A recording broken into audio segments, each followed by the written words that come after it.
You guys like that music? I think Yeah. it's okay. I think it's what's it got, like a little bit of an island vibe. I think Wes could go along with Wes's look right now. I don't know. Dude. Is that like a Miami Vice look, or is it like I like Joker, it. I just want to know where you got it. Like, Heath a mix. Ledger, Joker? Yeah, it's a mix Perhaps. between Miami Vice, golf polo, and urban cowboy. You know, We with can't all see the buttons chain. undone. The mic is Yeah. blocking the chain. There we go. Oh, yeah. There, see, that just completes it right there. All right, Yeah. there we go. Like a sweet tart better? pack is kind of what I'm thinking also. Yeah, Sweet. Well, hey man, I can lean into Sweet Tart pack. You can just start calling me Wesley Sweet Tart. Oh boy. Buck. you That's could. cool. You could What is that? literally- What brand is that shirt? Up Saint. Up Saint. Yeah, it's like Is that like a it's one of thing? these Like a new. Well, here speaking of the power sale. of the written word. Are they doing in pop up printed magazines. shops and like? Nah, bro. I saw it in GQ. I Oh. saw an ad in GQ magazine, I was gonna say, and it's I looked not it up, nothing. and I thought, you know what?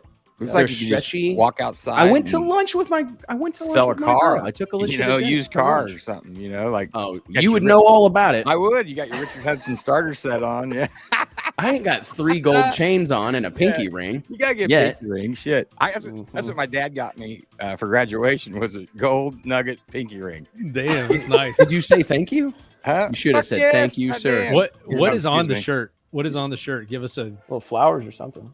Yeah, little flowers. Yeah. Flowers, No, okay. You got pineapples. Be like, yeah. Nah, I'm not in. No, I don't need that drama in my life. No, I mean, I like dude, it, man. I think Dude, it's I good. had my favorite swimsuit. Lisa, this is a funny story actually. Lisa pineapples bought me on this it? swimsuit. Yeah, and it had pineapples Swimsuit? on it. You don't wear Yeah. guys don't wear swimsuits. Swim trunks. Swim whatever. trunks. you. Yeah, God that's damn. And I, you Jesus, I know, don't even know who I'm working with anymore. I was not up to date on what's going on with The that. pineapples? Wore those to the resort in Mexico, which is kind of like those resorts in Mexico You never apparently know. are like a Yeah. You just swinger never know. haven. And here I am with With pineapples pineapples. all over my shoulders. pineapple all over. And, yeah. and it was my 40th birthday. So needless to say, it was an interesting day. And People are giving I you actually- hits all the yeah, way like- across the pool. Like, what's up? you notice yeah, the people either- I'm not allowed to wear those anymore. Did you notice They've that people they've either been really retired. liked you or they like ran from you? Yeah. Oh yeah. No, it was they ran his very- direction. Very Yeah. polarizing. Very polarizing Yeah. day. I think I'd be in for swinging as long as the other couple left their husband at home. Yeah. Oh my goodness. Yes. No, I'm serious. No, I'm joking. Not really. Wow, my Wes, your shirt just let us This down is a not dark what I mean. path. Listen, I Not was where trying this to was dress supposed to nice go. to go to lunch with my wife, Uh-huh. and here we are in the throes of some completely off-color conversation. We got I'm a bringing big you, show today. I'm bringing you a bucket hat and some white sunscreen for your nose to Indy, and you're wearing that to the race. with that shirt. Yeah, Yeah. I'll wear this shirt to the race, but I'm not wearing Bucket hat. whatever else you A said. bucket What do you- hat what do you and all mean? that. Bucket hats are in right now. Yeah. Bucket see hats a are You lot. in. probably saw it in GQ magazine, right? And you weren't out in the sun again this weekend, were you? This is just we need new I lighting. don't know how you can avoid it Yeah. with 110. We got to weather get that's you. going We on. got to get your light tuned up because I know you're not always. Bro, I mean, he's pretty red. I mean, I didn't try. I mean, I haven't tried to get in the shade at the NHRA race. I went to Brainerd. You probably just, I mean, it's smart. You match the little live, the color of the live thing on our screen. Very smart. Very smart. You need to start looking for other employment options. Yeah. All right, let's roll the deal. I like today because we just didn't talk Jeez. about my forehead only, so it was nice now we to move can, it yeah. around. Yeah. Let's switch back. If you ever need shade, just get under Mike's forehead. Yeah, or just yeah, that's right. It is basically like a solar panel. Mm. So Solar Oh my panel. goodness! You If guys I are could just off convert- on it, He boy. just charges it at all Yeah. times. All right. I'll Rough charge on your your phone boy. up. I'll charge your phone up. roll the intro. Now I'm getting frustrated. Okay. He's getting frustrated. Listen, I've never had any problem expressing my opinions, but what we're doing here is bigger than that. These are conversations that need to be had in an unfiltered way. Drag racing's all I've ever done. It's all I care to do.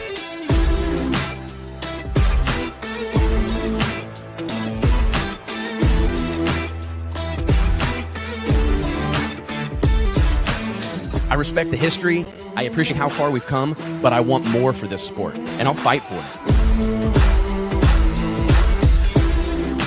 It's uncut, it's unfiltered. This is the show of shows. The biggest names in drag racing.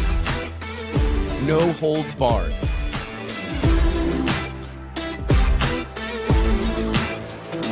This is the great American motorsport. Drag racing. Prove me wrong. I'll wait.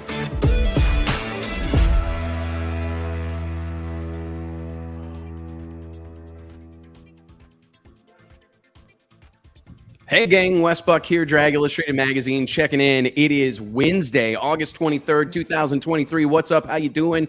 Thank you so much for joining us. As always, the Wes Buck Show is brought to you by way of our friends at Stroud Safety Equipment, Redline Synthetic Oils, Flow Racing, Aeromotive Fuel Systems, and Racers Club. Thank you guys so much. Remember, click like, click share, click subscribe. Help us spread the gospel of drag racing. We really, truly cannot do this without you. It takes all of us. It takes all of us talking about this stuff day in and day out. I mean, that's literally the modus operandi of success in this modern world we live in, where there's so much noise, so much chaos, so much going on at any time. We got to make sure drag racing is a part of that conversation.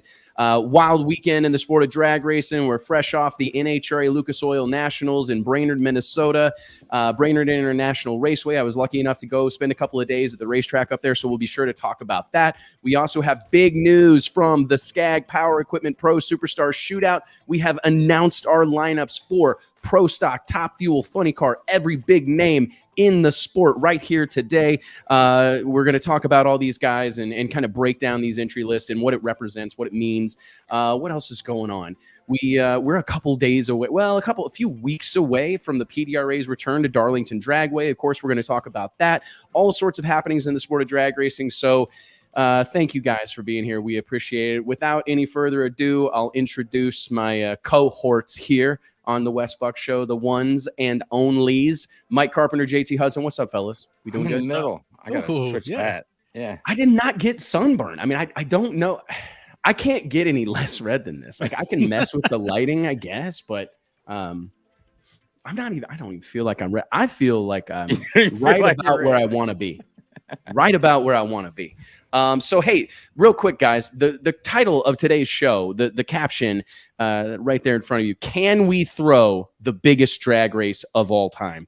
And I think, to be honest with you, I think this is like kind of a cumulative or like an overall conversation, because I want to talk about what a month in Bradenton Motorsports Park next spring is going to look like. The biggest nitro pro stock drag race of all time, Top Fuel Funny Car Pro Stock. 3 weeks later, the biggest pro mod race of all time.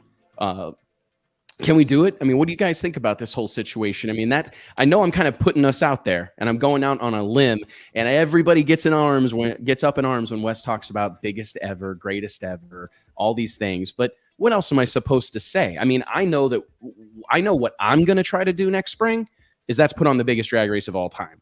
And I think that we would be, I don't know, accepting defeat on day one if that wasn't the mindset. Do you guys agree?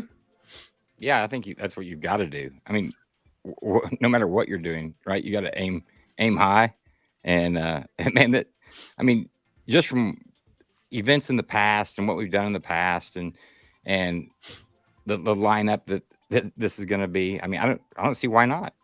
To be honest with you, it's a lot of pressure, right? But I think we've got the tools to do it, and a big part of that is the lineup, which we announced yesterday and today, literally minutes ago. That's why we're running a little bit behind here, because we had to make sure that got out. But it's I think to me the big question when we started doing this, can we get all the big names there? Is everyone in on this? And yesterday and today, I think we proved that.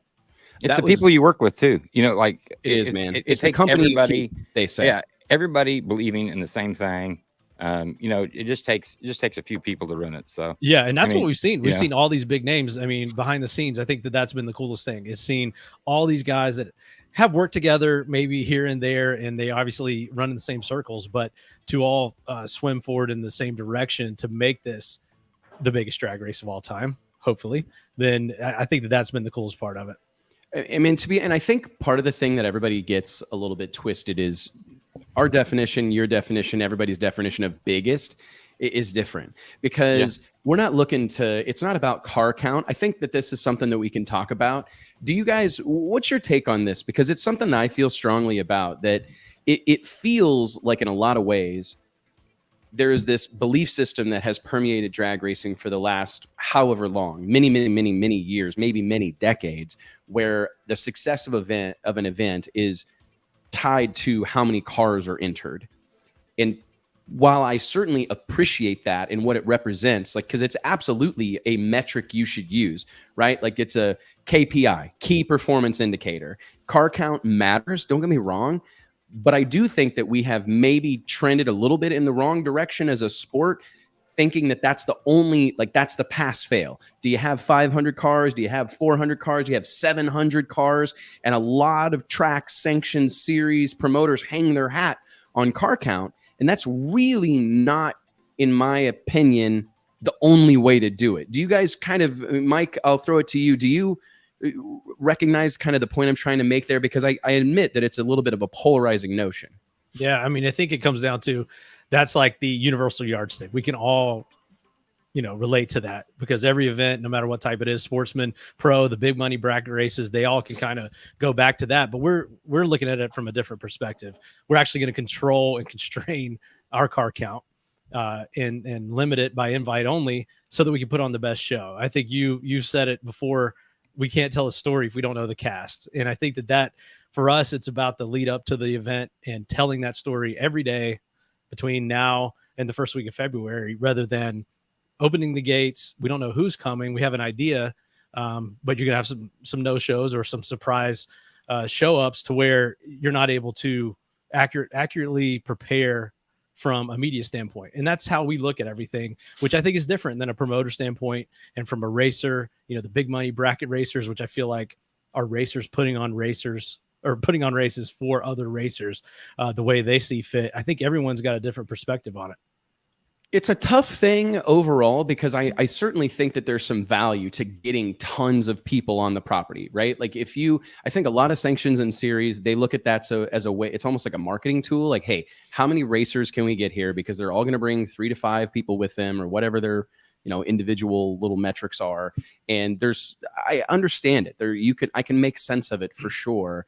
But I do think that controlling the cast is a really big part of what we're doing at the Pro Superstar Shootout and the Drag Illustrated World Series of Pro Mod. Those are two events that have already, within a relatively short amount of time, become like a who's who, right? It's a C and B scene type of thing. And we talked about this, Mike. I got to throw this to you, buddy, because whenever we were kicking around names for this event, you told me it should be the Superstar Shootout. And I thought, you know what, I don't, and we're laboring over it. We're going back and forth, and you go, this should be a career-defining moment, being involved in this event. This should be the thing that puts you over as a superstar in drag racing. And and I agree, obviously that's the name we ran with, that's the logo, that's the look, feel of this whole thing. But to your point, if it's come one, come all, I mean, I don't know how many times we can talk about this, and it's tough.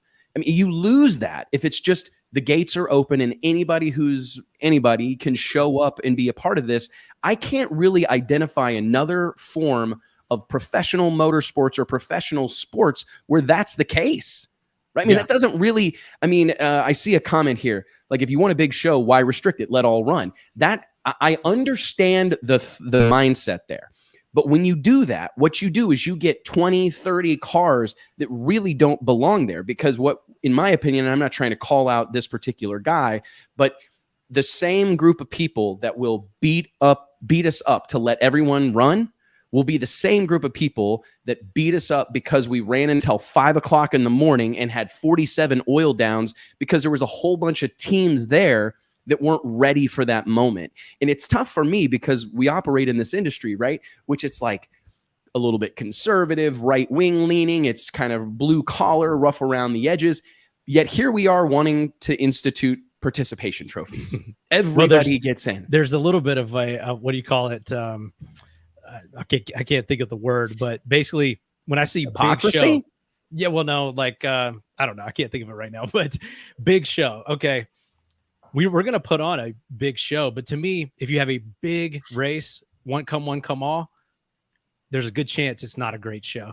And if you have a show that you're trying to put on by car count, it may not be that big. It's kind of like, I don't know, concerts. Let's think about concerts. Okay, you go to a festival, right? That's got, like, the posters. It's got like the big headliners, the two big names at the top. Then the next row down they're a little bit smaller, and the next row down they're a little bit smaller. Then there's like 400 band names in fine print, and this is the festival. But everybody's there to see those first couple of names.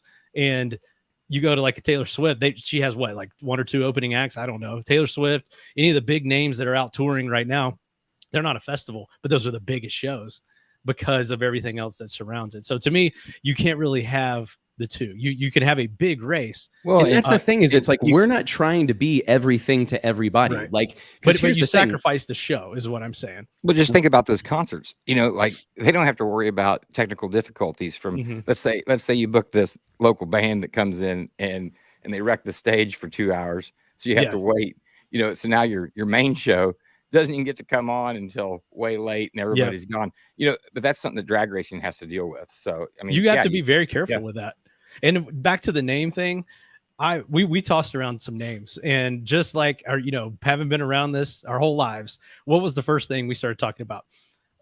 Winter this or snow that, or off, we started thinking, because pretty much all the big races, if you think about them, are named after the time of year. It's the winter nationals, it's the fall nationals, the summer nationals, it's the spring nationals, it's this and that. And they've always been determined by like the time of the year or whatever. And if you think about it, or at least what I said at that time was something to me that stuck out about World Series of Pro Mod is that when people wear that World Series of Pro Mod shirt or say that they got to compete in the World Series of Pro Mod, that instantly stands out compared to it was the Winter Nationals, which is okay, great. So it was like in the winter, like what made that special? We know, but not everyone outside the sport or a newcomer may know. But if you say World Series of Pro Mod or you say Superstar Shootout, as soon as you say that, you kind of feel I am a superstar because I was involved in this event, or I am of World Series caliber because I was in the World Series of Pro Mod.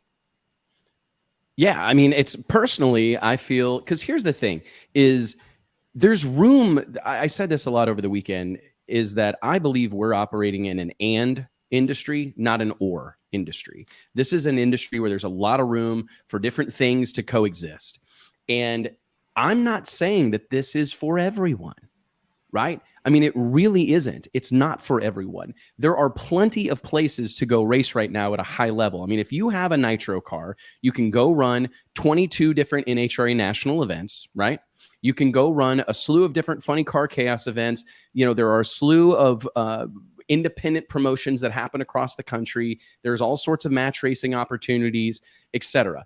That's not what this is for. This isn't where you go earn your stripes. This is where you go once you have earned your stripes and your phone rings and you are asked to participate in this monumental event where entertainment property is really, really, really important, right? I mean, we need to be able to run a concise show that happens in a set period of time, and you really lose control really quickly. I mean, you can have the best cars in the world and have the race go awry in a hurry, right? Oh, yeah. It doesn't take much, but it's literally, it's very important for us to try to usher in a new era for the sport of drag racing to eliminate some of those things. I mean, it really is. I mean, and it's not at all about being a hypocrite. It's about knowing your place. Yeah. What's your that response? There are levels to this stuff. What's your response to that? I want to say something here about that. Like, sorry, it's elite saying we want to race and low budget guys aren't welcome. Like, this is the superstars of the sport. This is the pinnacle. This is something that you're going to want to work for or get into. This is it's the World Series. It's the best of the best. Yeah, it's the best. And I don't understand. And I'm telling you, this not guy everybody's going to be welcome. No, because it is the best of the best. Well, now, and where would you want us to get these guys from? So outside of really a handful of strong running independent cars and some regional guys in the fuel ranks, and same thing really in the pro stock ranks. I saw a comment the other day or yesterday when we released the pro stock list, which we're going to run through the list of all competitors. And they said it's an elite versus KB race. Well, where would you want us to get these additional pro stock cars. There really are not any 500-inch pro stock cars sitting on the sidelines. There are no or high-level top fuel or funny car teams sitting on the sidelines. You see some of these guys hit some of these races on the NHRA circuit, but when we're having a one-off, high stakes, high entry, high payout, superstar event, that's who's going to comprise it no matter what you do. So I don't really understand that comment, or where these cars are that everyone says we should open the doors up and let everyone in. Because if we did, there would only be a handful of those that would even meet that criteria. And that's the thing is, because here's the deal. For the longest time, and it's no secret, I actually said it on a podcast earlier, that like pro modified's always been the focal point of that's my passion. Door slammer drag racing as a whole is something that is near and dear my heart, and it forever will be. I truly believe it is the future of our sport, and it is without doubt the universal language of drag racing. It is the only class in professional drag racing that is contested successfully around the world. But I've always had it in the back of my mind that if there was an opportunity, if the door opened to put on a top fuel or funny car race, I mean, we all got to know, like, we have to table our egos and table our own pride and recognize that in drag racing, historically, the needle movers in our sport have been top fuel and funny car. So when the opportunity presented itself for us to be involved with a nitro endeavor and have the opportunity to work with the professional racer owner organization, Pro, that was pretty much the catalyst for this. Because to remind everybody, there have been several efforts over the course of time to put together a competing little series or a competing event or blah, blah, blah. There's been a lot of effort to do that, but you don't get the buy-in from the big time teams that actually have the financial wherewithal and everything it takes to go be a part of an event like this. And so when we partnered with Pro to put on the Superstar Shootout in Bradenton Motorsports Park, February 8th, 9th, and 10th, 2024, I mean, that was, we wouldn't have done it without them. I mean, Mike, we talked about this a lot. Like, could we try to put on our own top fuel race? Absolutely. Could we try to put on our own funny car race? Absolutely. But do we want to do it without Tim Wilkerson, without John Forrest, without Robert Height, without Bob Tasca? I don't. I want to do it with those guys. Well, and that pro awareness, PRO, Professional Racers Owners Organization, has been largely under the radar and unfamiliar to most of even the hardcore drag racing public. Yep. And to me, those guys and that organization and the people involved in it and the board that runs that are the ones that I think are benefiting the most from this event right off the bat, because it's raised awareness for this event for pro membership. And that is the requirement to be invited to this race. And I think that is now become a valuable thing. It's always been valuable, but it's been never behind the so scenes. than Now it's a public. This is like their coming out party, in my opinion, that they're going to demonstrate the values of pro membership, show what comes along with that, and use this really as a tool to grow that, which I think is also great for the sport and will empower the sport moving forward. But it's and pros kind of like at the same time, like the NFL Players Association, yeah, right? Yes, they're exactly. looking out That's for the good. racer and then they're the middle guy in between the NHRA and then the racers, correct? Yep, absolutely. Right. But you can't be a member of the NFL player committee if you're not an NFL player, right? Right. I tried. We can all talk about it on Facebook all we want, but it's like the people that are full-time pro members are the people who we extended invitations to.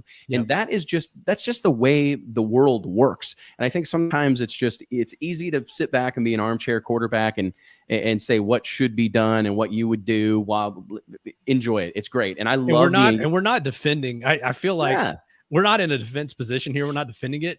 We're just helping explain why the way it is. And I see a comment here, and I guess this relates to both pro stocks and fuel cars. The cars are out there. If you let them race, they will come. And that applies to a lot of classes. It does not apply to 500-inch pro stock and high level top fuel and funny car racing when you're, especially in those classes where you're competing for 8 qualified spots. No, and that's the thing, is that there's a very limited inventory of NHRA pro stock 500 cubic inch pro stock cars. There is a very limited inventory of top fuel cars, funny cars on the planet Earth. I mean, it's a truth. It's a fact. This is a small group of people, and we have to do what we can to kind of help in every way that we possibly can. Our goal is to put on a very successful drag racing event, but have it be the bigness of what this event represents is kind of, I saw a comment from Drag Race Central a moment ago, and it was talking about how we've created more buzz for this event than 90% of other national events. No joke. And that's really the difference. That's where the bigness comes from. And that's the only point I'm trying to make, is that, like, you guys know my UFC analogies, right? But like UFC 200 has the same amount of fights as UFC 295, right? But it's the people in those fights, right, that make it bigger or make it more significant than another. Does that make sense? I mean, it's like, hey, there's 8 cards on the fight, or 8 fights on the card. It's not, it's more about who's involved. And I think that for me personally, to have the opportunity next spring to bring Steve, I mean, let's go through this list here. Let's over the course of the last, 8. We got the question, is it an 8 or 16 car field? Yeah, so let's start here real quick.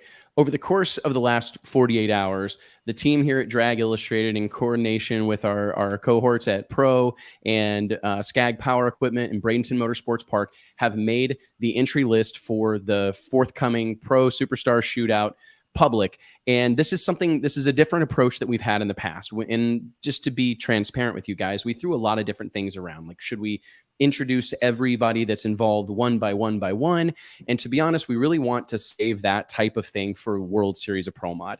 That event is largely defined by the invitation process and the exception of an invitation. And that whole song and dance really works well. And we want to leave that program alone. I think it serves that group of people very well. And we wanted to kind of make a big splash, not in terms of publicity here, but we wanted to demonstrate buy-in. And that, to me, is really the difference and the magic behind what's happening with the Skag Power Equipment Pro Superstar Shootout, is the buy-in from the team. So in the last 48 hours, like I said, we've made it public, the Top Fuel, Funny Car, and Pro Stock drivers that would be involved with this event. I'm going to run through a list for you guys now. And to be honest, I'm going to preface this by saying, I really don't know that I could have ever imagined a scenario where we would have this level of buy-in from this caliber of teams, but by God, it is here, and things are happening quick, fast, and I think you need to throw a one-liner behind each person's name. I may do. I may well do that. Like, arguably the best driver in all of Top Fuel, Doug Coletta.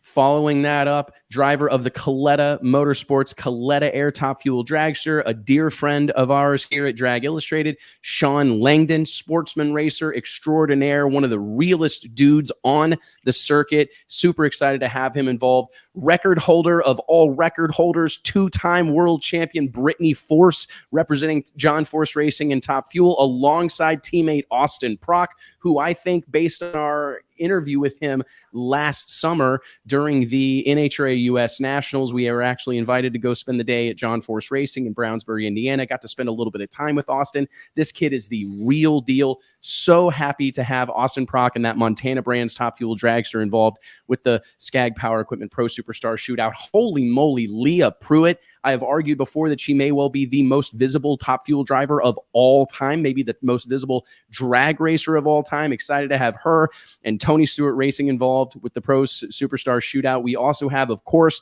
Tony Schumacher behind the wheel of Joe Maynard's Skag Power Equipment Top Fuel Dragster, Justin Ashley, Antron Brown, fresh off a win at the NHRA Lucas Oil Nationals in Brainerd, Minnesota. We're also going to have Josh Hart, Steve Torrance, Billy Torrance, Clay Milliken, Mike Salinas. This is an absolute who's who of nitro drag racing right now. These are all the record holders, living legends, icons of our sport. And when we bring these men and women down to Bradenton Motorsports Park and put a couple of these bad boys side by side on a legendary strip of concrete and asphalt there, right outside on the Gulf Coast of Florida, I honestly don't know what's going to happen. Your shirt will be a good fit on that Gulf My Coast. shirt will be. Well, actually, a good fit. It might It'll be more handy, south. like a pocket on a shirt. Might Wes- be more South Florida. Bro, this deal is going to be absolutely bananas. And I think about It is. the opportunity. Like, can you guys really, again, challenge you guys, close your eyes and imagine a world where Steve Torrance and Brittany Force roll through the water, roll through that shallow puddle there at Bradenton Motorsports Park. Can you imagine what that's going to look like, what that's going to feel like? I mean, if you think about the proximity to the action of the fans in Bradenton Motorsports Park, like, you're never going to have been able to get closer to nitro racing, high-level nitro racing, professional drag racing than you will be able to have next spring at Bradenton Motorsports Park. In our funny car division, we have J.R. Todd, a former world champion, an absolutely fantastic ambassador for the sport of drag racing. John Force. Somebody pinch me. I've waited my whole entire life to put on a drag race where John Force is going to roll into the beams. Unbelievable. Robert Height of John Force Racing as well, of course, who's been a huge proponent of what we're trying to do here, a huge supporter. Matt Hagan, also a part of the Tony Stewart Racing operation. Skag Power Equipment's own Tim Wilkerson, Bob Tasca III, Alexis DeJoria, and that Bandero Tequila funny car, Paul Lee, Ron Capps, Blake Alexander, Cruz Pedregon, Chad Green, Dave Richards. Unbelievable lineup of Top Fuel and funny cars for the Skag Power Equipment Pro Superstar Shootout. To be honest, this moment, I truly believe it's not about how many cars are going to be there. It's not about the people, this particular group. Mike, JT, do you understand the significance of John Force, Brittany Force, Bob Tasca? These are the difference makers, the real deal needle movers that exist in the sport of drag racing. And they have cast their vote with their wallet. They have paid their entry fee. They are committed to the cause. And to be honest, I don't know that I could be any more proud. Like, I think we could mic drop it right there and just leave for the day. And we haven't even talked about Pro Stock, because we have an incredible lineup for Pro Stock. We got some cool stuff too. Like, we haven't finalized it yet. I don't think we can announce it, but we've got some cool stuff that is going to involve some of those names that you just heard and seen in a way maybe that we haven't seen it in a long time. And definitely for a long time, see it, John Force rolling through the water at Bradenton Motorsports Park. I mean, really? It's on for me. But that's old school John, man. Old school John would have been there in a heartbeat. So getting back to his roots, and that is a cool thing. And I don't even know, we're going to get in trouble. I need like a list of things I can talk about and can't, because there's just some cool things happening. But one of the meetings we had where John was involved, and I could tell he was like going back to old school John and reaching back in the archives and remembering how he felt about events like this and some of the ones he participated in, and how he built his career and got to where he is now. And I feel like, I don't know, we'll have to interview John and ask him about this, but I feel like that's how he sees this event. And it's kind of like at this point in his career that it's like going back to his roots. And I'm really excited to see that. And I think he's excited as well. I tend to agree, man. I think that everybody is getting that's really, for me, this event and everything really that's happening in the sport of drag racing. Let's talk about this. The hottest stuff that are happening in the sport of drag racing right now, in my opinion, are really a reflection of our roots, right? Like, if you think about what Street Outlaws, No Prep Kings, amongst a plethora of things that have happened on the back of those particular segments of drag racing, I think it's really the nitty grittiness of it. You know what I mean? It's real deal racers. It's people that know who they are and they're proud of who they are. We're not trying to be something we're not. And I think that is something that has kind of infiltrated drag racing on a handful of different occasions. It's hard not to, right? You look and see what NASCAR is doing. You look and see what IndyCar is doing. You look and see what Formula One's doing. You pay attention to all these other motorsports. And I think it's easy to kind of try to shove a square peg in a round hole, be something you're not. And drag racing, it's the definition of a nitty gritty motorsport. In my opinion, it's the gateway to all motorsports. It's the only motorsport where you can literally drive your car off the street and onto the racing surface and compete and win, right? Via a variety of different bracket racing categories, high school drags, all these different things that exist, the NHRA streetcar, different variations. there's something special about this sport of drag racing, and it was built on the back of outlaws and badasses and people with their shirts rolled up and grease on their hands. And I think that this is an opportunity for us to lean into our identity instead of like try to reinvent ourselves. We're going to take the fastest, the meanest, nastiest drag racing cars on the planet Earth with the best drivers alive, and we're going to go to a Saturday night drag strip and let it all hang out. And that's the key. Night too. Night. We're going to run the majority of these laps down the drag strip are going to be at night, which is going to be badass. Dude, I literally can't wait. I mean, I just think about sending a couple of these things on Friday night under the lights at Bradenton, and oh my goodness, it's going to probably be what, 65 of an evening. I got to tell you, man, I wouldn't at all be surprised if we see a 340 mile an hour trap speed, and I wouldn't at all be surprised if we see a 300 mile per hour 8th mile trap speed. I think both of those records get crushed at the Pro Superstar Shootout. Drag Racing Central says, isn't Pro the same group that hates racing at night?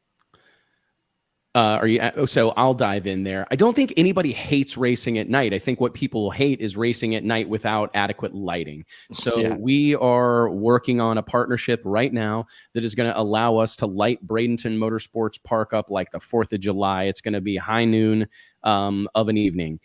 And we'll still have all the magic that comes from racing at night, but we're going to have adequate lighting because that's something that's near and dear our heart, is the safety of our racers. We talk about this all the time, is that it's one thing that I think gets kind of glossed over by our entire sport, especially those at in the high up positions, is glossing over the courage that is required to do this and the danger that exists out here. I actually think, I guess if we're going to have like a fairly transparent conversation, I think we saw a little bit of that on display Friday night at the NHRA Lucas Oil Nationals when the top fuel teams elected collectively not to run their Friday night qualifying session there in Brainerd.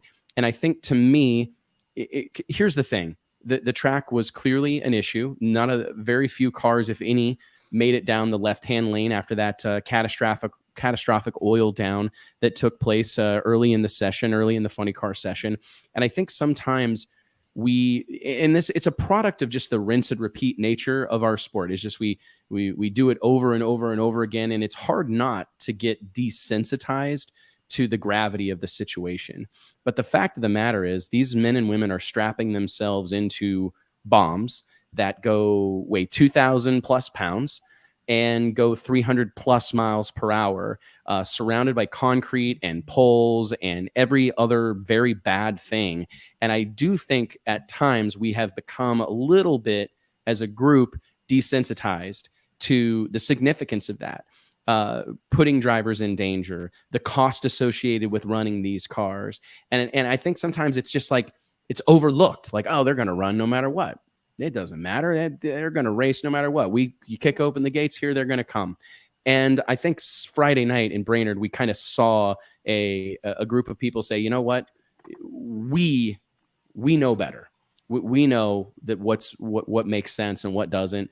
And it's a very interesting situation that we find ourselves here in 2023, to be honest, as far as professional drag racing is concerned. And that is one of the things that has been a big challenge for us early on. Like, again, in the name of like transparency, I'll answer like any questions anybody has, but I think sometimes it's easy to gloss over how difficult these things are to do. Right.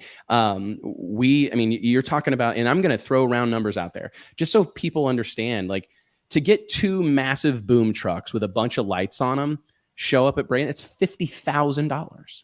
Right.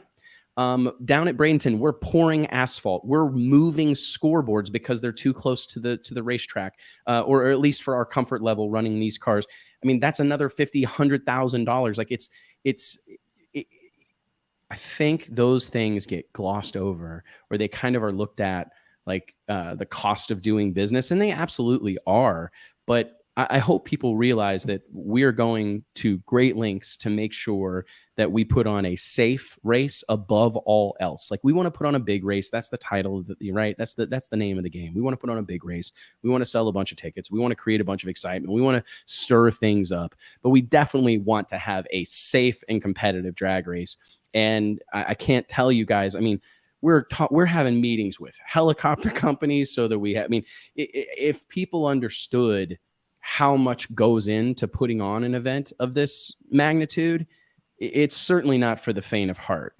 And it's, and I'm seeing things, hopefully there's proper tech and scale and fuel. Absolutely. We would never do anything. Drag Illustrated, one of the functions of our business is we would never do anything here that would call into question the integrity of what we do. We partner with the best in the business when it comes to tech and rule enforcement. Our director of competition here at Drag Illustrated and our events is John Sears. And we will organize a team of people that he will oversee and he will lead to make sure that every car that goes down the racetrack under our watch is legal, is set up correctly, is safe, belts, so blah, blah, blah, blah, all the things that go with it.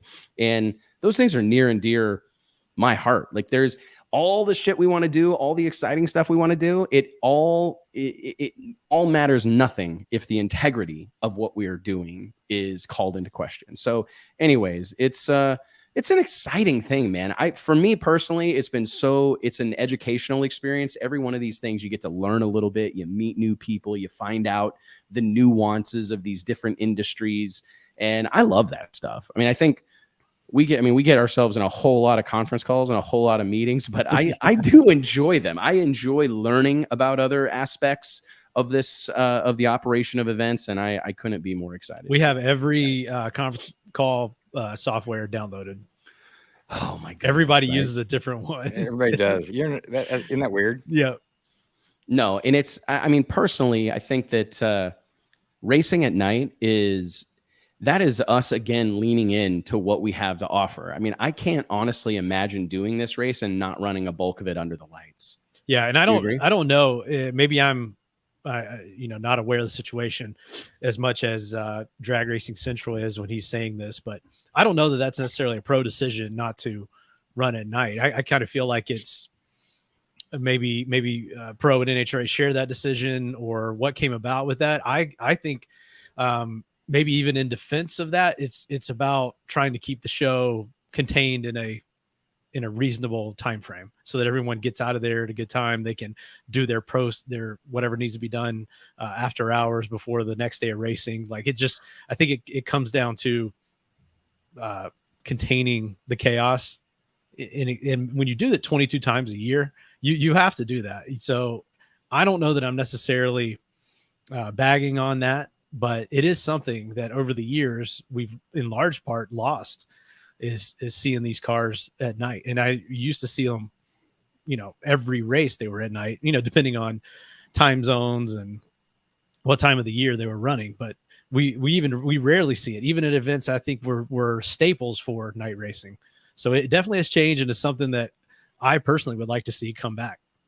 And I can't wait for Saturday night. Just, the eliminations on Saturday night. How long have I wanted that? I mean, every night. I've never understood.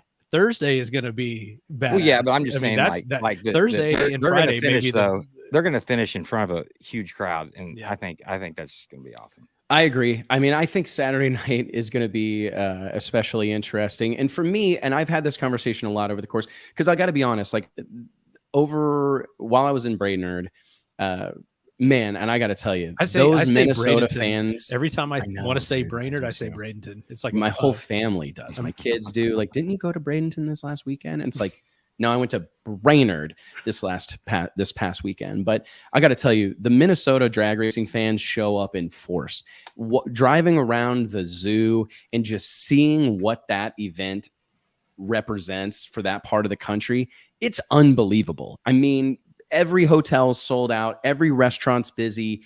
I honestly find if you have not been to the NHRA Lucas Oil Nationals, you have to go, because it is special. It's a little inconvenient to get up there. You've got to fly into Minneapolis for the most part, and then drive 2.5 hours up to Brainerd International Raceway. But the facility itself is spectacular. The fanfare, the turnout, and their passion, like the fanfare there in Brainerd is unique, because every fan that I bumped into, they're racers. Like, they're hardcore. If they don't drag race, they're snowmobile racers, or they're somehow ingrained in the sport. But I got to tell you, being up there, it was like my first experience recognizing that we've stirred some shit up out here.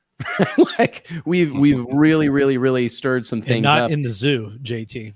No, not in the zoo. Me gotta go and to the JT zoo. got to You go gotta to the go. zoo. We We gotta got go to the zoo. Bro, Yep. they had things on fire. They're Perfect. It was, you literally would probably They would never JT leave, would be the B, king. die. They would like, I could just picture him like carrying JT out on a throne, like, on their shoulders, like the king of the Have zoo. you like seen white do you know beater King on. Julian And from meanwhile, like I'm dead over in the corner. 'cause Penguins I've of been hanging out with JT. Madagascar? JT would be King Julian. They would be carrying him around on their shoulders, and it's like, nobody can drink as much as this guy. He's our leader. He's our leader. Has anybody seen Mike? It'd be like no, an he's MU been in Be the like hospital. an MU game. I don't even need tickets to the race. Like, No, well, and that's a funny thing, and I discovered that early on, man. There's a large percentage of people that buy tickets to the NHRA Lucas Oil Nationals and never see any meaningful drag race. that's what we do at a lot of football games, really. I mean, Yeah, I mean, they're just there for the party. Hell yeah. And it's so funny. The whole scene is electric, and it's imaginable. It's really electric. I see a question here from Kevin Stevenson, and we need to maybe have Kevin just ask questions every week, because he crushes it. But he says, have you guys gotten any good, bad feedback from the NHRA higher up since you announced the yeah, that's event? where you were going. I derailed you. Sorry. Yeah, no. And it's you kicked off the line. yeah, I got kicked off the starting line. They made a big deal out of that. I don't know. It felt like I'd go on the starting. I've got a hard card, restricted area access used or to whatever. that. But it's like getting clearly, back to our roots. you know what? It feels like a little bit of getting back to our roots. And that's the thing that frustrates me, because if I'm going to be totally honest, I believe this event helps NHRA. I really do. I believe that this event makes it fashionable to have a fuel car again. I think by a lot of our efforts, we've made it fashionable to race pro modified. I think that we've put so much emphasis on that style of drag racing for a long time, that I feel that's where most of the energy and momentum and excitement has been in drag racing for a while. And while there's certainly been great top fuel racing, I think it has there's been a disconnect, right? It's gotten so high end, so elite, that I think people maybe didn't feel as attracted to it as they once were. Obviously, if you have the opportunity, you're going to go see cars go 300 miles an hour, and you're going to be around these people and the header flames and hellfire and brimstone and everything else, superstars, John Force, all that. But it was like, there seemed, in my opinion, we can, if we do this correctly and we all work together, we can make it fashionable racer to have that be a talking point, have that be a little bit more part of the mainstream, like the motorsport, the drag racing news world, than it has been in recent years, in my opinion. Mike, what's your take on this? Like, because it does seem like it's not, I mean, like, some of the biggest stars in our sport right now race no prep kings, race door cars. I mean, Stevie Jackson, I think he's one of the more marquee stars in our sport. He's a pro mod guy, and hell, he's been out of a car for 6 months or a year. So it's like, but he still manages to be one of the biggest needle movers in our sport. And I think that if we can put some energy and a renewed enthusiasm and a renewed pride and a renewed kind of mission behind fuel racing, I mean, this is the highest level of our sport, right? We need to be excited about this. Daniel Affatato, he wanted to know, did you get removed from the track completely after announcing this race? And his concern is that they may have done it because you were wearing that shirt.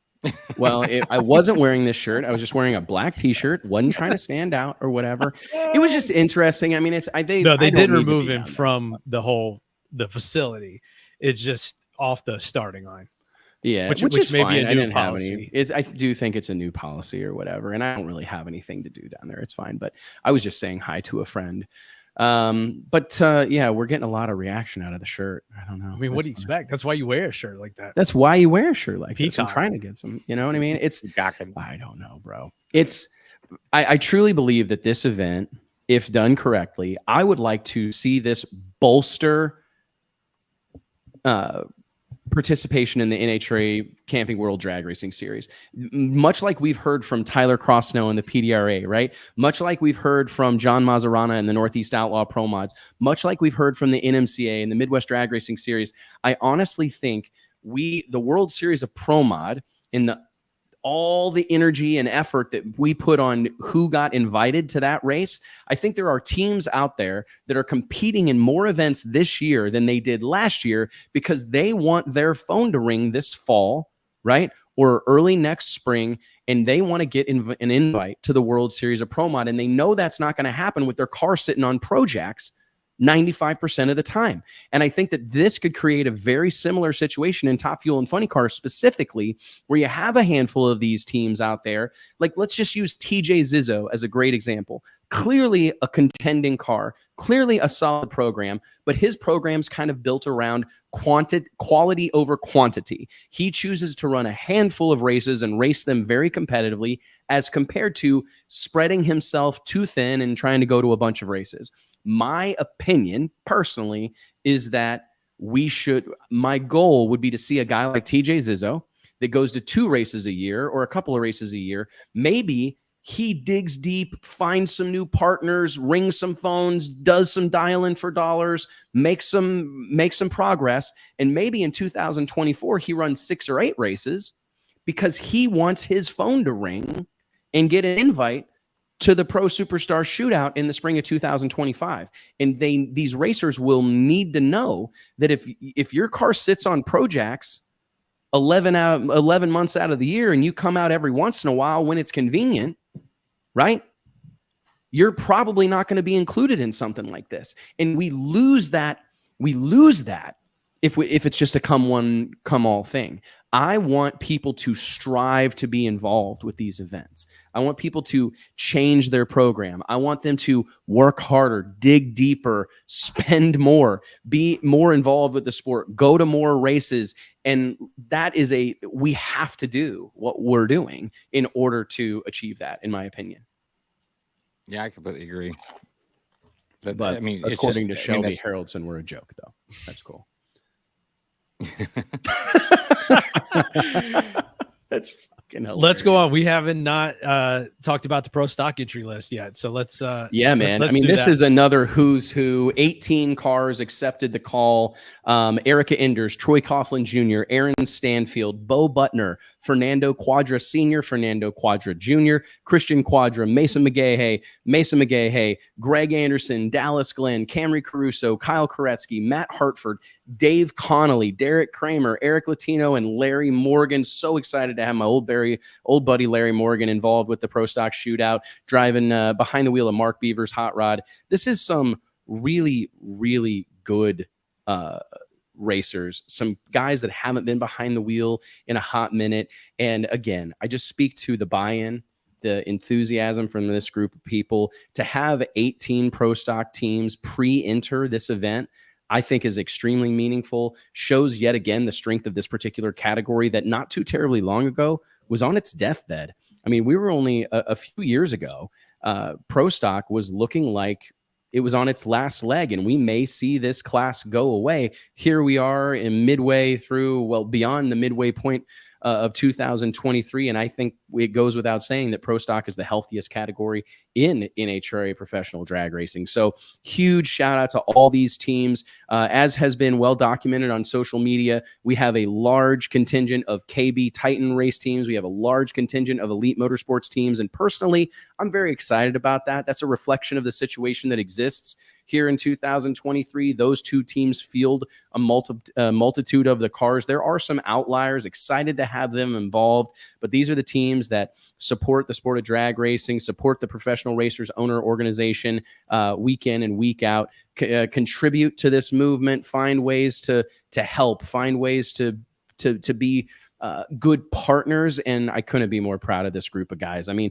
if we could, oh my gosh, if we could get some Larry Morgan versus Dave Connolly, I want to see Greg Anderson versus Erica Enders. I want to see Camry Caruso versus Erica. I want to see Dallas Glenn and TJ, or Dallas Glenn and Aaron Stanfield. That's one I really like. I think that's it may not be like a legit rivalry because I don't know that there's any bad blood. I don't know anybody that doesn't like Dallas Glenn, but Double O Dallas is as real of the deal as there really is in the sport right now. But man, there's just some great matchups. Kyle Kresge, Bo Butner, Matt Hartford, seeing Dave Connolly back behind the wheel. This is an exciting thing, man. We've got 44 of the toughest professional drag racing teams on the planet Earth headed to Bradenton next spring. And if that doesn't get you excited, I'm not sure what will, to be honest. Let's address some of the questions here. As far as the invites, it's not just the invitation. There's also a significant entry fee that is associated with these invites. So even, I mean, we're not going to have every detail, but even if someone may have got an invite, there's also the consideration of the entry fee and how that affects their current program or what their plan is for next year. So it's not just here's your invite. And like we said before, and they have to be a member of pro. Correct. Mm-hmm. Yes, they have to be a member of pro. And our main goal for the Pro Stock Shootout was to get 18 cars to commit. We wanted to have qualifying be meaningful. That's something that we hear from fans that, man, it's got to matter. Qualifying has to matter. And I think that that's something that I agree with wholeheartedly, right? I want qualifying to be meaningful. So we had a target as a group to get to the 18 car mark. We're there now. And I mean, I see questions here, and a lot of it is just about being involved with the professional racer owner organization. That's where a lot of these, like Dave Connolly being involved, that's because he's part of the KB Titan conglomerate. He's a crew chief there. They paid for an entry as members of pro, and therefore he's able to get in.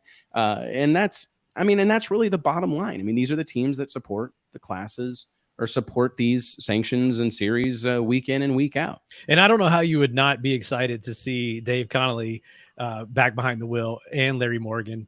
That to me is more exciting than seeing some of the names that run every weekend, but just because that adds a special appeal to this event. And two guys that were a part of some of the most memorable races, staging duels, underdog wins, when it comes to Larry Morgan, especially, but definitely, I guess these guys are polarizing, but I'm excited to see guys like that come back off the sideline. Well, not the sidelines, but back from behind the computer or the clutch can and back into the seat. So that's going to be exciting to me.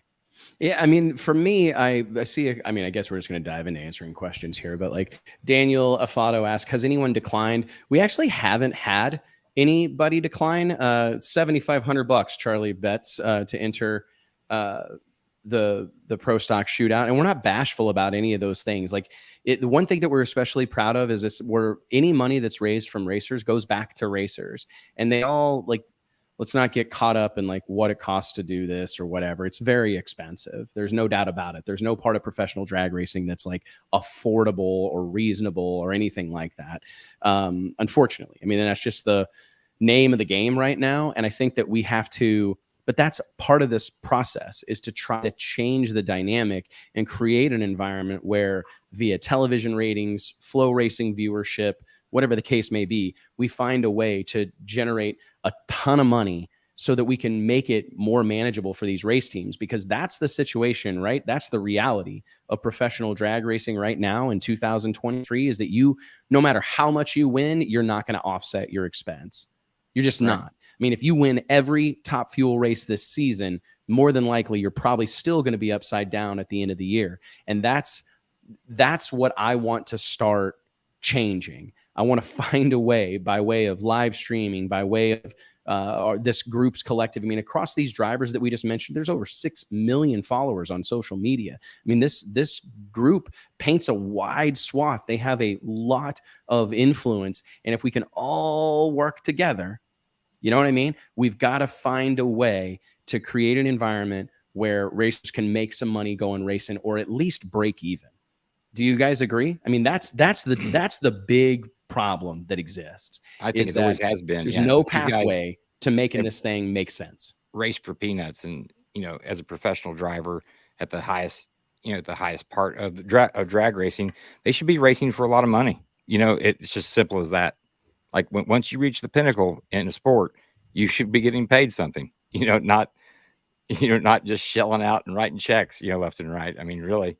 I mean, and that's what it is. We want to kind of tear down some of those walls, be a little more transparent with our racers, have more of an equally yoked relationship where they feel like we're being honest with them. We're keeping them in the loop. And obviously we've seen it a million times stars, before. They right? are the stars. They're the stars, and there's no show without them. I mean, I think that's something that is forgotten a lot. The question Daniel Afato is asking is, wouldn't the sponsor deals help a touch too? Not sure they rely on just the wins, but I see your point. The problem is that most of these teams, unfortunately, aren't able to generate enough sponsorship to offset their expense. And a lot of the deals a lot of the cars that you see out here, that's private money. I mean, there's only a handful of teams, in all honesty, that are really driven by sponsorship. I mean, they exist. Or it's a B2B. Or it's a B2B deal. It's like, hey, we'll sponsor your car if you buy X amount of product for us, or you use our service to X amount of extent. And that's really kind of that goes for all motorsports. It is. Let's say that and be fair, because it's not just drag racing. It's not. A lot of the sponsors you see on your NASCAR and other forms of motorsports have gone that direction also. That's why you see like some oddball big name guys sponsored by oddball companies that you may have never heard of. It's a B2B deal.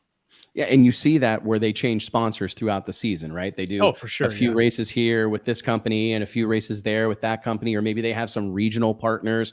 And that's honestly, that's what it takes to be successful with this stuff at this point in time. I mean, that's just, it is what it is. It's not a lot of these, it's not the company's fault, really. I mean, no. You think 20 years ago, if you slapped your logo on the side of a car, how else are you going to get that out there? So 20, 30 years ago, if your logo's on a car, there's only a handful of channels that are aired to every household, so they're seeing that logo on that car, where now information is just everywhere, right? Everywhere you turn, it's on your phone, it's on your computer, it's everywhere. So, that logo on the side of a car doesn't necessarily mean as much in this day and age, I don't think.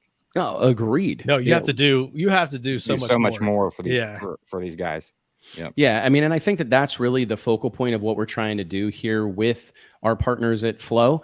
Flow Racing has a massive subscription base and an ever-growing audience on social media and YouTube. And we want to, it's funny because I had this conversation while I was at the Music City Grand Prix, the IndyCar race in Nashville a few weeks ago, with the CEO of the GT World Challenge. And he talked about how, like, just his kids and how viewing habits have changed so much. You know what I mean? It's like people, he called it appointment viewing. That ship has kind of sailed. Like my kids, I'm sure Mike, your kids, JT, your kids are the same. Like they're not like tuning in to something at 7:00. Yeah. My kids even going to a movie. Everything's like, on demand. They're like, you mean we have to be there like at a certain time and the movie's going to start? Or they're like, yeah, I'm like, yeah, it's not on demand like every other aspect of your life. And I think we have an opportunity here, instead of like resist the change that's happening in our world and fight against it, to just swim the same direction and go, you know what? Let's create 24-hour-a-day content. Let's create content that people can access anytime they want, not make them choose how they're going to consume it on their TV, on their phone, on their computer, whatever. Provide it to them across multiple platforms and let them tune in at their convenience. That's just the way of the world today. So my personal opinion is partnering with flowracing.com really changes everything. It gives us the opportunity to access a worldwide audience, right, in a high quality manner, and control the narrative, control the messaging, right? We can pick and choose what goes on the screen. I experienced that personally this year, is like partnering with CBS Sports, and the lack of control that I had over the final product was, to be honest, I still lose sleep over, right? Because we just have no control, none whatsoever. Like you kind of turn the keys of the castle over to these big time TV parts or big time TV companies, and you're hands off. And there's a part of that that's exciting, right? Because you're hands off. but it's terrifying at the same time. But partnering with Flow, we have more of a hands-on involvement, and we're able to control some of the production quality and kind of control some of the storylines. Whereas when you're dealing with some of these mainstream partners, you don't get that opportunity. John Infield asked, have we decided on the Sportsman program yet? I believe we're going to announce that in 2 weeks. But we have 3, someone maybe asked about 4 bracket sportsman racing categories. Yeah. Also earlier. And that's all limited participation, local bracket racing for sure. I'm a big believer. This is a little bit of a story. In April, I think it was, of 2005, I put on my first ever heads up drag race. This was a huge moment for me.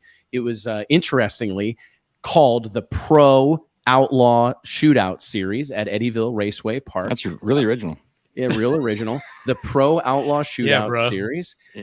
My goal was to take outlaw drag racing and promote, like, and add a level of professionalism to it. Wait a minute. We got a good comment. We got to jump in here.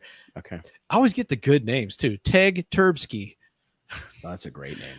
He's has a comment. He wishes that Flow would just have monthly subscriptions, not have to pay for the whole year. Well, you can now, my friend. Yeah, I mean, I don't have like the whole script read in front of me, but yeah, they've gone to a monthly. I thought your answer was going to be a little longer than that. You can't. All right, ready? Send it to me, Jason. Send it. Go. Okay. Hey, Teg.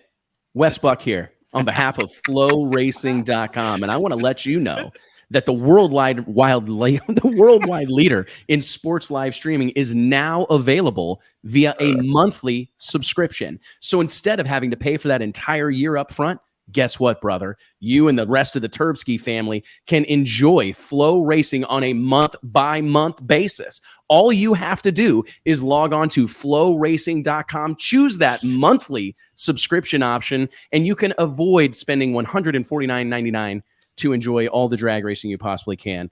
I'd like to remind you, the Turbsky family, and everybody else watching online on the internet, that the Wes Buck Show is brought to you each and every week by way of Flow Racing, the aforementioned Flow Racing, who is now offering a monthly subscription option. But I want to let you know that if you're a drag racer, sounds like a hardcore drag racing fan, you got to get on board with our friends at Flow Racing. They are, again, the worldwide leader in sports live streaming, and they provide unlimited access to drag racing's biggest events like Donald Long's Lights Out, No Mercy, and the Sweet 16, the Drag Illustrated World Series of Pro Mod, PDRA, NMCA, Funny Car Chaos, World Cup Finals, Street Car Super Nationals, and much, much more. I tell you what, buddy, log on to flowracing.com right now and join the movement. It's a big deal. Kaboom! I'm like, I would got like tears. That script read might be the highlight of our Wes Buck Show season. Oh, for sure. Yeah. Today was, I feel like we're kind of nuked today. I don't know why. I'm tired from the weekend. If Flow doesn't take that and turn that into some kind of advertisement or something, then you're missing the boat. Courtney, work on that, please. I wonder if his not feeling good on a name Monday, are you, really Wes? Turbsky. Your allergies? Oh, Keith Haney's on here. Let me start over. Hold on. Yeah. Keith, I tell you what, if there was a trophy we could give out for ball busters, it would most assuredly go to my friend Keith Haney up in Tulsa, Oklahoma. Just so everybody knows, flowracing.com also provides 24/7, 365 days a week access to all the stars and cars of the Midwest Drag Racing Series. You heard it here first. The pride and joy of Keith Haney, the Midwest Drag Racing Series, available on flowracing.com. Check it out. Jim and Annie Whiteley, Stephen Whiteley, let's give a huge shout out to those guys. Big weekend, doubled up into St. Louis at Worldwide Technology Raceway Park. Congratulations to those guys. I bet that was a hell of a party in the Whiteley pits, right? Coors Light everywhere. Coors Light everywhere. Love it. Coors, there was silver bullet cans. Oh my goodness. Mark Mickey. All over. Mark Mickey had a hell of a weekend, a longtime friend of ours here at Drag Illustrated. That car is a problem. I talked to Mark, that twin turbo Pro Mod, I think he made, let me pull it up real quick. Let me find my texts. Hold on. We're getting reports now that all of our sponsors want a script read like that. So yeah, you just okay. Hold on, that's going to be problematic. All right, hold on. Listen to this. Mark Mickey told me that he made 11 runs in competition 0 aborted. 0 aborted runs and had a 365 average. Not too shabby for some transmission mechanics from Jefferson City, Missouri. I'm pretty impressed by these guys, man. What do you go, 217 on that one I think pass? so. Yeah. Maybe 240. Might have That been. thing's a hot rod, bro. Let's talk. We got a lot to cover here real quick. I do want to remind everybody real quick while I'm on this subject that each and every episode of the Wes Buck Show is brought to you by way of our friends at Stroud Safety. Stroud Safety is known for their top quality racing safety equipment, from drag chutes and seat belts to fire suits and blankets, all 100% made in America. Log on to StroudSafety.com today and make sure you tell them we sent you. Some huge news coming out of Stroud Safety in the coming days. They've got a fantastic endorsement program that they've put together that I think is going to raise a lot of eyebrows amongst junior dragster racers around the world. So I'm super excited to share that news with you in the coming days. And speaking of safety, guys, how about our buddy Scott Palmer, longtime friend of the show here, had a really, really rough weekend at Mid-America Raceway in Kansas, behind the wheel of the legendary Studezilla, his top fuel-powered Studebaker Pro Mod, a very scary top-end incident where the aforementioned Studebaker went off the racing surface and tumbled. And fortunately, our buddy Scott is on the road to recovery following a surgery, a fairly significant surgery, I understand, on his wrist. But he's recovering. He's going to be okay. And I just want him to know that it's the entire drag racing community holds Scott Palmer, his entire team, Crystal, Rick, his son, Tyler, everybody involved in that circle. They mean so much to so many, and I'm so glad that he's okay.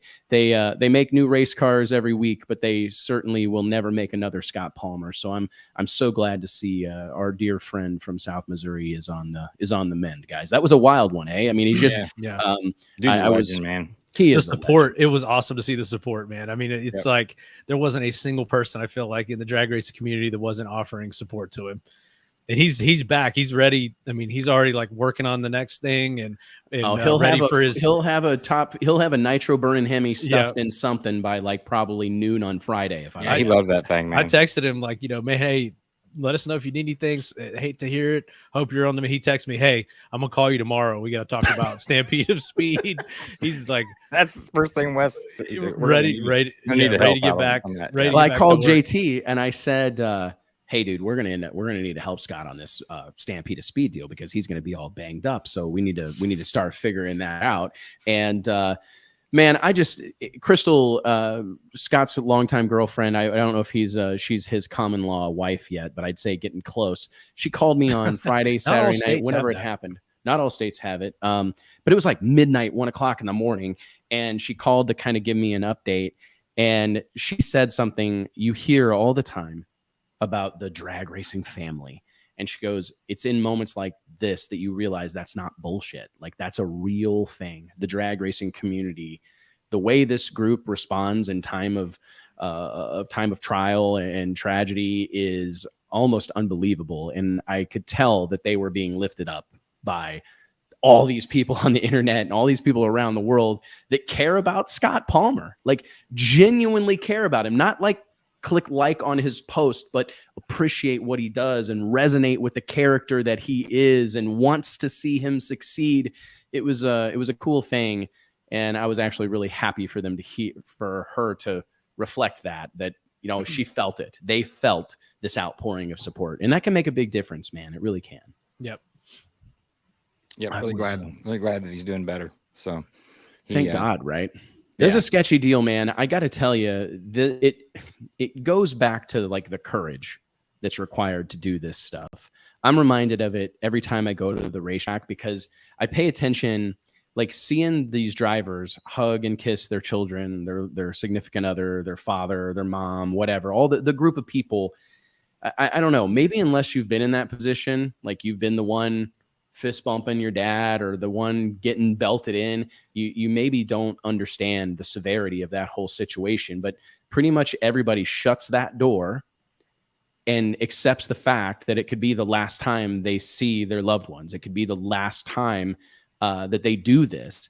And I get chills talking about it, because I think when we do something so frequently, we get a little desensitized to the severity of what's happening here, and we take for granted safety. Because if you think about how far safety has come in our sport and how long it's been, look at specifically Top Fuel and funny car racing, right? How safe it's been for so long, and the way the poured seats and better belts and better everything and better fire systems and better walls and better everything has improved. And I do think that we just need to kind of remind ourselves. I don't think we need to wait until the sport reminds us, which it surely will from time to time, but we need to make the effort and take the time to remind ourselves of the significance and the severity of what it is we do every weekend, because we've seen it time and time again. You don't have to be going 300 miles an hour to get hurt by one of these things. You don't even have to be in one of them to be hurt by them. And I think that we would be wise, and I think it would help our sport as a whole, and it would elevate our sport as a whole if we would kind of lean into some of that stuff and respect it maybe a touch more than the fan base oftentimes does. We mentioned it last week, that he's sponsored by the PBR, and he's the real deal. He's the drag racing cowboy, like, oh dude, Scott Palmer's the coolest dude alive. He'll be, it was the funniest thing that I saw in the whole deal was I saw a post. It was like, oh, nobody posts the video, and Scott replies, I'll post the video. And I thought, what a legend. Like, what did you say, Mike? Scott Palmer's the gift that keeps on giving. Yeah. And he really is, man. Because he's not bashful about this stuff. He's been right here on this program, and he has said that car is dangerous. Yeah. And that's, I think we're seeing that. Like, everyone's so shook up about it. I almost feel like Scott's very nonchalant. He's like, you saw that thing. You saw what I was doing. That was just a matter of time. Y'all. That son bitch is nasty. Yeah. That was just a matter of time till that happened. Post saying that he just posted it. Yeah. Yep. Let's go. But you're right though. And as far as the support for Scott, I feel like that's a guy that's been out there racing for quite a while now. But in the last few years, he's just taken on a whole new level and the new persona to me, and gotten to this point of being Scott Palmer that we know now. And I think that the support that he got, and like that story you told about Crystal, this is the first time they're realizing that. So don't get super big headed on us now, Scott. Now that you see all the support you got, and now you're don't get ahead like Mike. Yeah. Don't see what happens to you, man. Don't do it. Stay humble. Yeah, sure enough. It would appear that they just posted the video of. Yeah, we need to. I tell you what, man. I've seen this video, and it's a sketchy one. Which one? The in car from J.R. Sandlin's car. That one is the wild one to me. Seeing that thing tumble like that is just. You got it, don't you, Wes? Load it up here. Yeah. I got it somewhere here. Hold on. It's gonna take a second, probably. I could probably do it. Here, do you have it? I think I sent it. You sent it to me. Which one you want? The one riding along on J.R. Sandlin's car, probably. Okay, you guys go ahead and talk, and I'll do this. Okay, you take care of that. Cool to see some match racing going on. Do you think that this will derail the Nitro Pro Mod thing for a while, Mike, or do you think Scott will have another one like next month? I don't know, man. What do you think? Because that thing, like, if you watch that one video, they were still struggling with that thing and the way it was launching and everything. And I wonder maybe if he'll use this as an opportunity to take what he's learned and build something from the ground up that maybe is better designed or suited for it. I really know nothing about running a nitro motor in a pro mod, so I don't know exactly what you would do differently. But yeah, I hope that it's not the end of it, because that was just a cool sideshow, as he likes to call it. And I think if a guy could, I think that if a guy would, I just think some of those things conflict. Like the problem, and Scott will tell you the same thing. Scott Palmer wants to run that car like a hot rod, right? Like, he's not going out there to make quote unquote exhibition runs. He wants to go out there and like set the world on fire. He wants to go fast. And I think, I mean, it kind of reminds me of, is this going to be one of these turning points where this movement, which obviously is fairly small, it's a couple of cars, a handful of cars, this Nitro Pro Mod movement, I wonder if it's going to skew more towards the, what was it called? The Nitro USSC Nitro Coupe movement, Super the Super Chevy. Chevy. Yeah. Super Chevy Nitro Coupe, where there's going to be like a percentage of nitro where they cackle and maybe throw some header flames. Are we going to go? I hope not too, but I just wonder because the car looks unhappy. Well, right? that was like dangerous. Watching it that was run, dangerous too. Ask Bill Coleman about that. Yeah, true. You know, I mean that in that deal, and it wasn't at the time. You know about the significance, how hard it is to work with nitro. Like I've learned that. That has been an educational experience for me.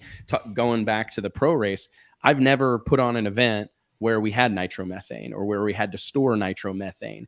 And you start, like, this is a complicated process, man. I mean, you're getting certifications, you're having fence brought in, you're having full-time 24-hour security. You've got to have all the fuel on the property. It has to be monitored constantly. You got to have certain people that have certain qualifications handling it.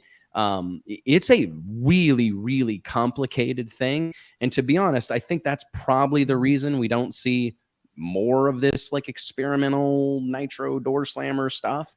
Is also, just because what about the performance of traditional blown alcohol combinations? I think at the time, like back to the nitro coupes, they thought they were going to revolutionize the sport, or like that was the direction it was going to go, and we're going to have like ultra high performance, make a leap for what these pro mod cars can run. And I think quickly the technology of the traditional blown alcohol combination caught up and surpassed it.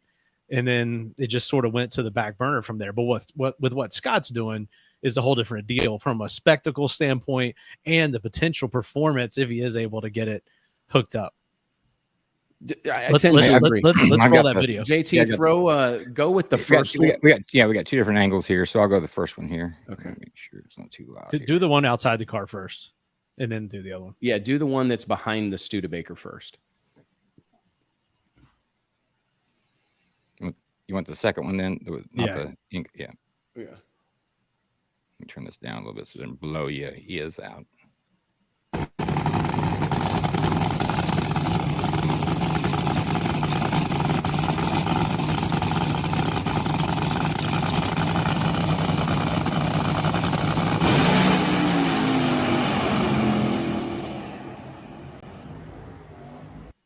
Oh, so you can see things are going very badly down there beyond the scoreboard. What happened? I mean, what caused that? Do we know? I think hit the wall, fuel cell exploded, and then he veers across the track here.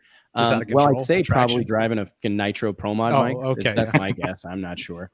Because you can see the thing's moving around a lot. And it looks, this was my point, it's unhappy from the get-go. Yeah. Like, look at the way it just it stops the tire. What's that on the racetrack? It's like when he gets off the throttle. This right here? It makes a when big it goes move. toward the wall. Do you see that? Whatever that is. What is the lower left there? hand corner right there? Yeah, I don't know what that is. Where does it leave? Wow, it's not there. No. It's bouncing off the wall. Yeah. Yeah, play it again. Go back here a little bit there. I don't know what that is. It came across the track. It came across the track. Yeah. So anyways, Scott gets into the wall down there, right? And now the car's in fuego. From what I've been told, he's along for the ride at this point, obviously. And JT, throw this other video up there now. This is a sketchy. Fast forward a little bit. This is the burnout. Turn the volume down. There we go.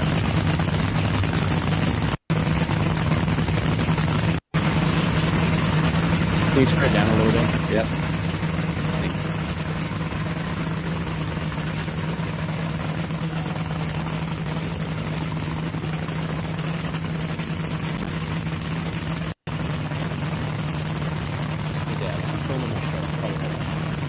All right, let me back.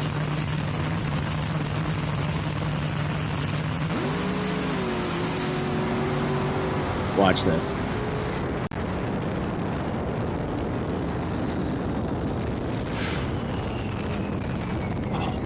Wow.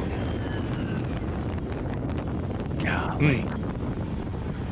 And how about J.R. Sandlin? He's got this thing, brakes. He's on the brakes. He's out the door. He's headed that direction. They're all headed that direction. What a great group of guys. My goodness. Scary moment. JR looked like he made a pretty decent pass there. Yeah, he did. JT, play the first video again because I wasn't paying attention to JR's car. What did it run? I don't know. You couldn't see the score. You can see it in the first video. Golly, that's sketchy.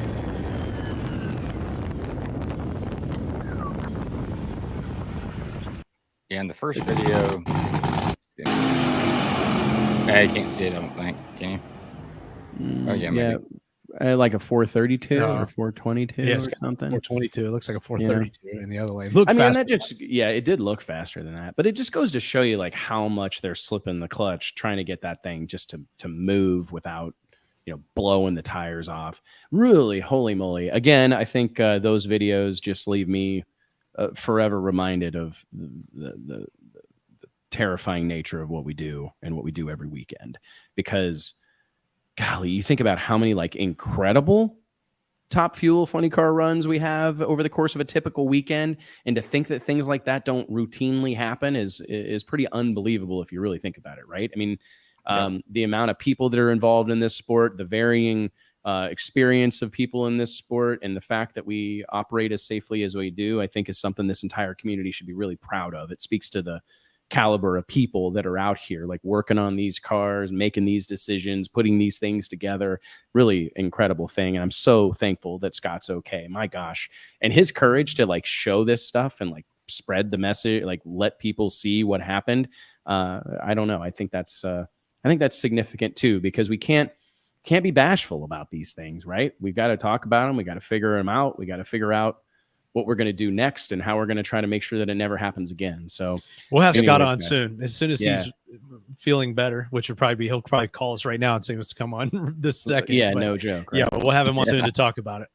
No, I would really, I'm very excited to have him get on here sometime soon. All right, guys, let's wrap this thing up. I just want to remind everybody, thank you guys all so much for being a part of this, for helping us spread the message, spread the gospel of drag racing.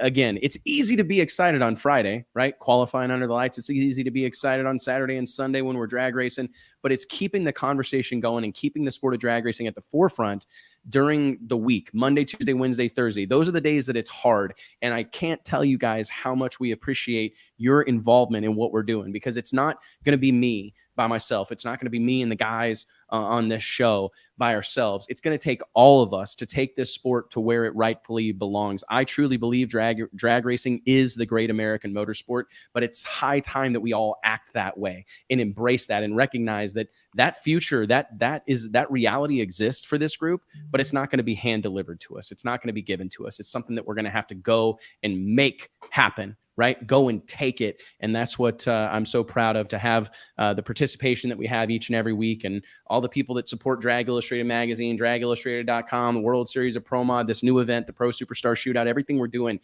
I truly believe that we can leave this sport better than we found it. We can make significant change here. We can create a new economy, a new environment for all of us to better. Don't get it twisted, right? The World Series of Pro Mod, the Pro Superstar Shootout, that's the tip of the sword. But don't think that the grassroots and the weekend warriors and the heartblood of our motorsports aren't near and dear our hearts here at Drag Illustrated. And again, I just want to thank you guys for being a part of this. I want to give a huge shout out to all of our sponsors: Redline Synthetic Oils, Stroud Safety, Flow Racing, Aeromotive Fuel Systems, of course, our own Racer Club brand. Thank you guys for supporting this project. We got some big Racers Club news coming up. We got some big Stroud Safety news coming up. I think we got some big Redline Oil news coming up. We got a lot of stuff cooking. Thank you guys for being a part of this. Mike, JT, you guys got anything for me? Are we ready to? That's it, man. You got it, buddy. Pull the chutes. Hey, Paul, the show's weekly. Daily. Oh, my God. He said, should we do it daily? Don't give him any ideas. Yeah, don't give me any ideas. Yeah, hell, I about knocked the whole computer over getting excited about that one. So, all right, let's feed the ducks. I'm going to see you. Talk soon, guys. Appreciate it.